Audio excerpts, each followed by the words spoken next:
Hey, how you doing? I'm Merrick D'Amato, and it's that time again. We're doing another film swap. Um, Funny story about this month's movie that Tommy Knock the Horror Guy gave me. Oh, film swap. I give Tommy Knock the Horror Guy a movie. He gives me a movie. Review them. My rule is for movies I give Tommy Knockers, I have to review them first. He has no such restrictions. I just have that because I've been doing this a lot longer. So originally, Tommy Knocker was giving me a movie called Shark Man, which is this thing where this man becomes a shark man because of science. I don't know. The thing is, I wasn't able to find it. Like, it's not on YouTube. It's not on the Pirate Bay. Um, it is available on Tubi, but not in my country. So if I can't watch it, I can't review it. So instead, we're doing Sharks of the Corn. Yes, really. It's called Sharks of the Corn from 2021 by Stephen Kang. Oh, for fuck's sake. It's got a 1.8 out of 10. It's by Stephen Kang.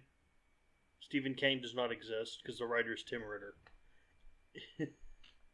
Strange things are happening in Druid Hills, Kentucky, known mainly for its voluminous corn output. Victims of monsters in cornfields begin cropping up. Is that a pun? Probably. And witnesses are saying there are large, great white sharks swimming in the corn star. Oh my god, there's a typo in the description.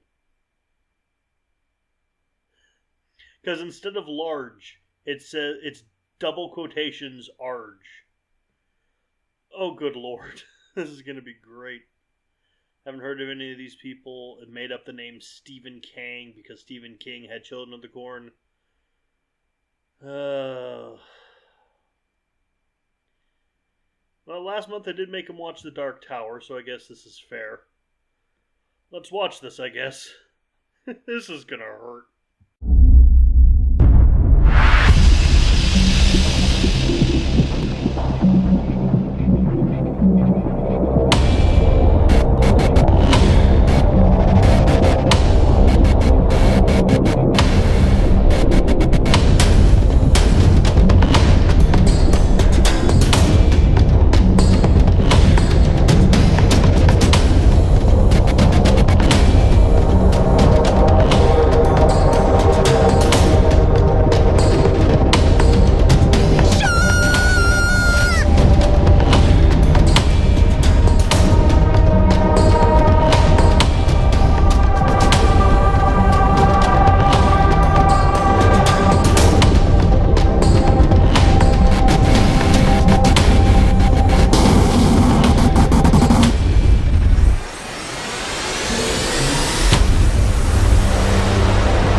Okay, Sharks of the Corn may just be one of the absolute worst movies I have ever seen in my life.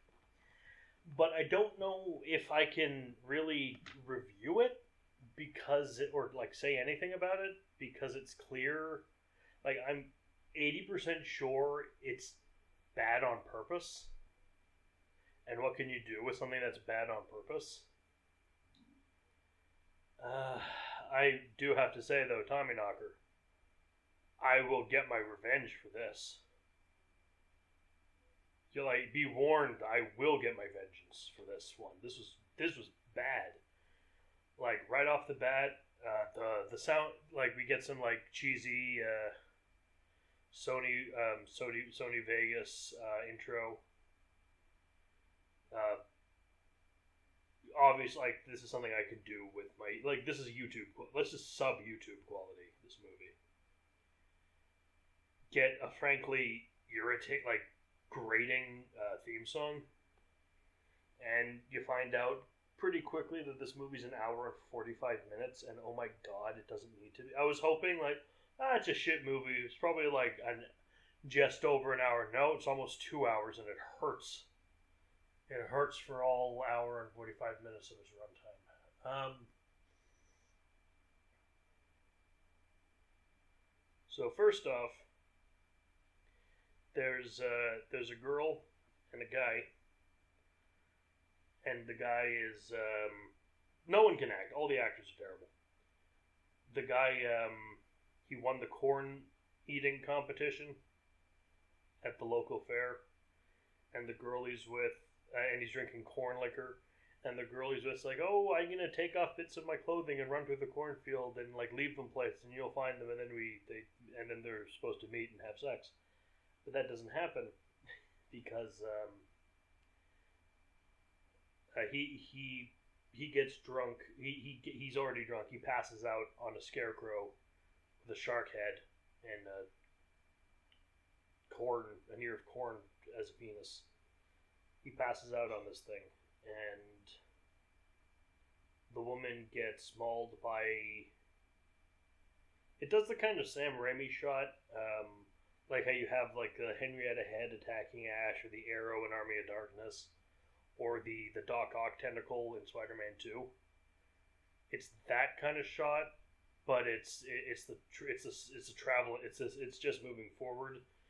And it's clearly a shark from a toy store, like Animal Kingdom. It's the shark thing. It looks terrible, and then that kills the woman,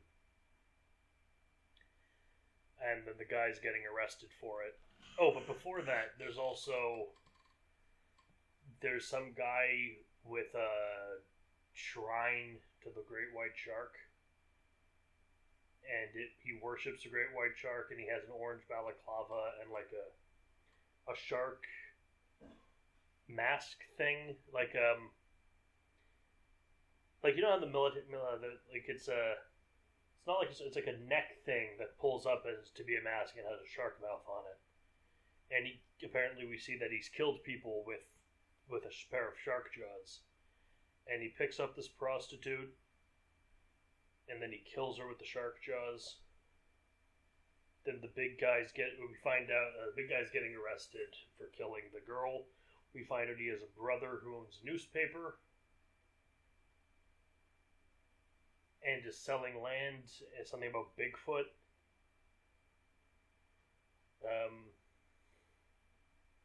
Then there's this other guy, this bald guy whose last name is Benchley.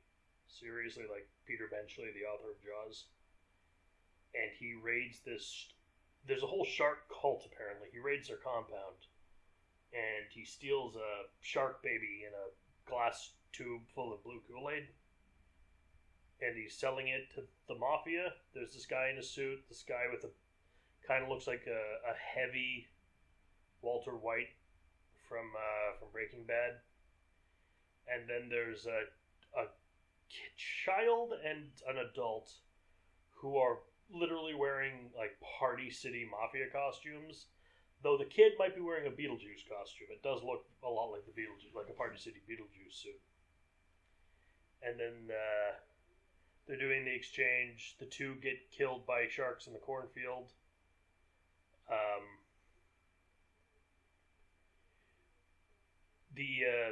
The chief of police, seriously, this woman is referred to as the chief of police, is citing the shark cult killer guy who he's worshiping a shark goddess called Chichi something. Chichimatol? I don't care. And it's like some kind of like race of shark people. It's gonna happen with the Blood Moon and Stonehenge. This movie is confused.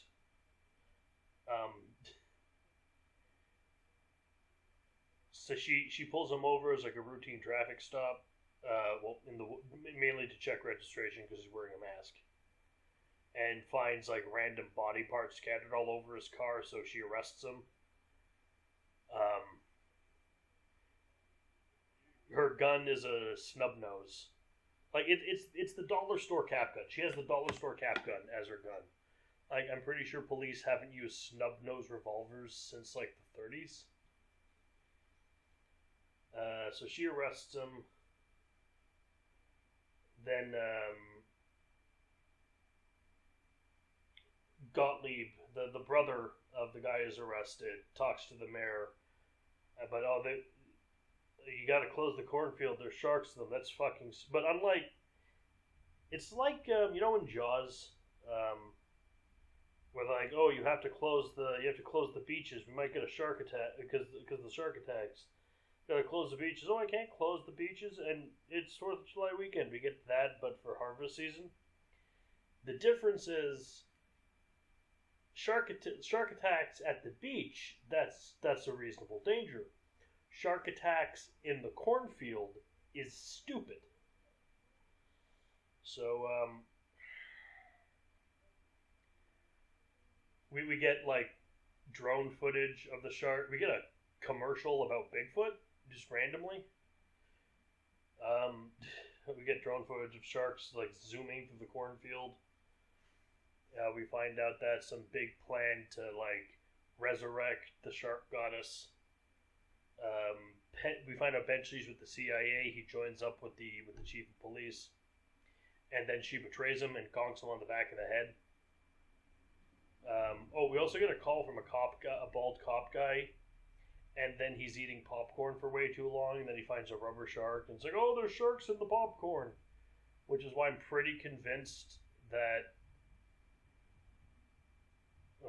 this movie's bad on purpose, so there's not really a lot of reviewing you can do with it. But yeah, the chief of police, she's a turncoat. She joins the shark cult, and she's like, "Oh, I'm a failure. I never amounted to anything. I'm here watching." Like, lady, you're the chief of police. You amounted to something.